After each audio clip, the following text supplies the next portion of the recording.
Morning. Almost a year ago, I sat almost in this space, kind of more back there. Um, we've moved furniture. I've moved furniture in the past year numerous times, but I'm still sitting close to my kitchen, which has been here. I'll let you see. There's the kitchen in its glorious mess. Yes, there's a pumpkin there. Um, the past year has been amazing. And, we all started 2020 with impressions and predictions and things that we wanted to do. We had goals, we had dreams, we had wish lists, and very quickly came March and everything in Ohio changed. In fact, on Tuesday, March 9th, will be the 1 year anniversary of when the governor in Ohio declared state of emergency. And as far as I know, we're still living through it. As I come to the text this week, it's Mark 6, 1 through 6. And I actually read it in the Message, which is really good. Jesus has returned to his hometown, and his disciples have come along. And on the Sabbath, he gives a lecture in a meeting place. He made a real hit, impressing everyone. We had no idea he was this good. How did he get so wise all of a sudden with such great ability? They're singing his praises. But in the next breath, they cut him down. He's just a carpenter. He's Mary's boy. We've known him since he was a kid. We know his brothers, James, Justus, Jude, Simon, his sisters. Who does he think he is? They tripped all over what little they knew about him and fell sprawling. And they never got any further. And Jesus said, a prophet has little honor in his hometown among his relatives on the streets he played in as a child. Jesus wasn't able to do much of anything there. He laid hands on a few sick people and healed them. He couldn't get over their stubbornness. He left and made a circuit of the other villages teaching. Jesus got caught in someone else's first impression, expectation, or maybe a selfish agenda.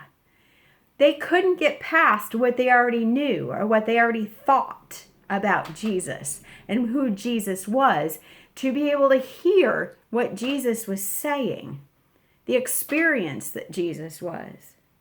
In the past year, I've run into in my life and in other lives, because I'm not innocent. If you're perfect and you are innocent, turn this off, because I got nothing to say for you. But for the rest of us, those of us who do know we're imperfect, I have run into moments where my agenda kept me from hearing what the other person wanted to say.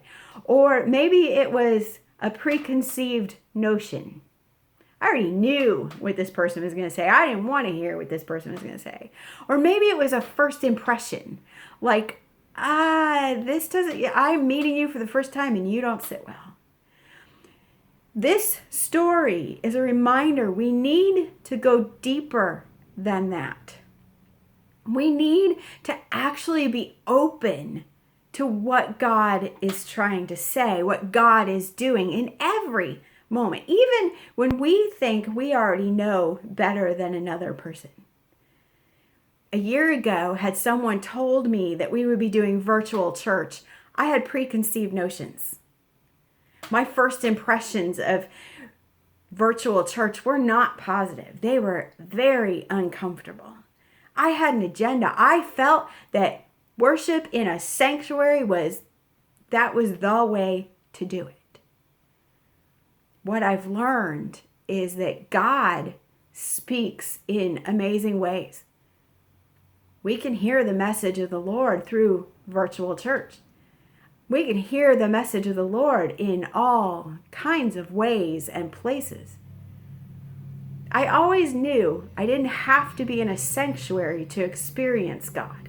I didn't have to be in the walls of First Christian Church somewhere or Alliance Christian Church, or I needed to be open to God's presence. Are we open to what God is calling us to? Are we listening? Are we letting go of our agendas and listening? Are we going beyond first impressions and listening? Are we letting go of preconceived notions and listening? God is speaking very loudly. Let us not be like the hometown when Jesus went to visit and be so closed off that we couldn't hear. Let us be open to what God is doing, open to God's voice. COVID has brought about a lot of change. It has also opened up plenty of doors for us to venture through, to experience God and the holy in new ways. May you see, may you feel, may you know the presence of the holy this week in ways that were unexpected before now. May we all let go and let God. Amen.